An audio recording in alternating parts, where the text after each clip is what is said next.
2026 promises to be a good year for racing games. From small indies to big AAAs, from realistic simulation to arcade racers, everyone will find at least one game that suits their taste. In this video, I've made a small list of games that I'm personally excited for this year. And without further ado, let's dive right into it.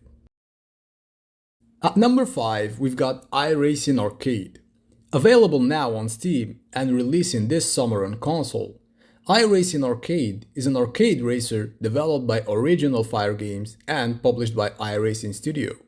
The game has a very charming look to it with its cartoonish art style and adorable looking cars. It may remind you of Circuit Superstars, which was made by the same studio a few years ago. But what makes this one more interesting, it's the licensed content from iRacing. So you'll find yourself driving hypercars, formula cars, and GT3s while racing on real-life tracks such as Kyalami, Tsukuba, and Lime Rock Park. It promises a career mode with a deep progression system that lets you manage your crew and expand your facilities to unlock new and more advanced cars.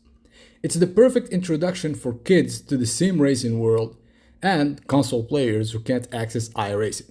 Just kidding. Plus, it has animated pit stops, always good to see. Next up at number 4, we've got Assetto Corsa Evo. Currently on early access on Steam, the game is targeting a full release this year. After the excellent Assetto Corsa Competizione that focused mainly on the official GT3 championship, Kunos is going back to a more classic Assetto Corsa formula, where you have your road cars, your Miatas, drifting, and of course all the racing cars ranging from GT to F1 and prototypes.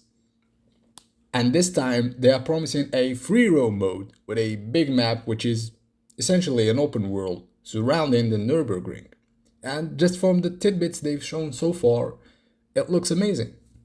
Now I know there is a bit of backlash regarding the career mode that was removed from the game in the last update, which angered many players for whom it was the main selling point of the game.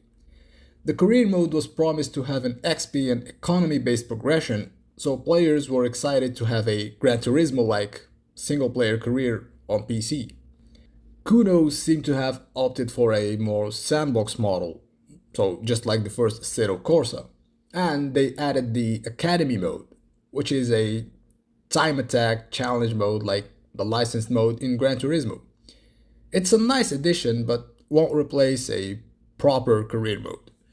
Now, Kunos hasn't completely closed the door on that and keeps taking feedback.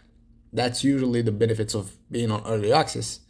So, until the full release of the game, there is still hope for a proper career mode. At number 3, we've got Screamer. Releasing on the 26th of March, so very soon, Screamer is a high-speed arcade racer from Milestone, the studio behind the excellent Hot Wheels Unleashed 1 and 2, Ride, and MotoGP. They are going back to one of their oldest IPs, but this time with a completely new look and gameplay mechanics. The game blends anime-style presentation in a story mode with unique looking characters with each their own distinct cars and abilities. It promises exciting combat racing with its own spin on the boost mechanic, where you either gain sync or entropy as they call it, whether you want to use it to play defensively or aggressively. The game also has dual steering, where you control the grip with the left stick and the drift with the right stick, making the driving feel very unique. The game has a beautiful art style and varied environments. Some tracks look straight out of Cyberpunk 2077. It's been a long time since we got an arcade racer with cool combat and stylized visuals. It's giving me Blur and Split Second vibes, so I really can't wait for this one. At number 2, we've got Forza Horizon 6. This is gonna be arguably the biggest racing game of the year, and even for years to come, honestly, seeing how much Forza Horizon 5 is still very popular even 5 years later. This time they are going to the Anime Land, Japan. This location has been requested by fans ever since Horizon 3, I think, and they are finally getting it. The game looks absolutely gorgeous like every Horizon game, and it seems to be their most ambitious project yet. They are improving upon many aspects that were criticized and requested by fans, like the customization and updating car models that haven't changed ever since Forza Motorsport 1 on the OG Xbox. And we're finally getting a proper progression system like in the first Forza Horizon, where you have to start at the bottom and work your way up to the top by earning wristbands. And the races will be restricted by categories, so you won't be able to drive hypercars right from the start, which is nice.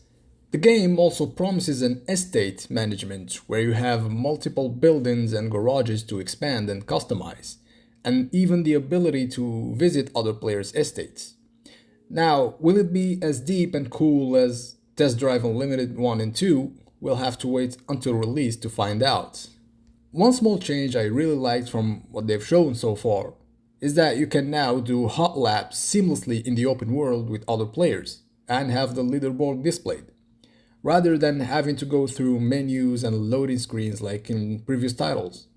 So, really looking forward to spending hours on one track trying to make it to the top of the leaderboard. And finally, at number 1, the game I'm looking for the most this year is Wreckfest 2. If you played the first Wreckfests, you know exactly what to expect from this one. Dirt, mud, kick-ass soundtrack, and absolute chaos. Developed by Bugbear, the studio behind the legendary Flatout series, and published by THQ, Wreckfest 2 is a circuit racer with realistic destruction physics. While the first game already had an impressive physics engine, this sequel is taking it to the next level with the new hardware capabilities, allowing for even more destruction. If you're a fan of Flatout 2, Ultimate Carnage, and Destruction Derby, you'll be very pleased with this one. While not exactly an all-out arcade racer like the Flatout series, it's still very fun and chaotic, where you have to fight and crash your way into victory. The game promises a career mode just like in the first one, and a deeper car customization, allowing you to make the crappiest shit can possible, as the developers say. Plus, you can drive a school bus and smash everything on your way.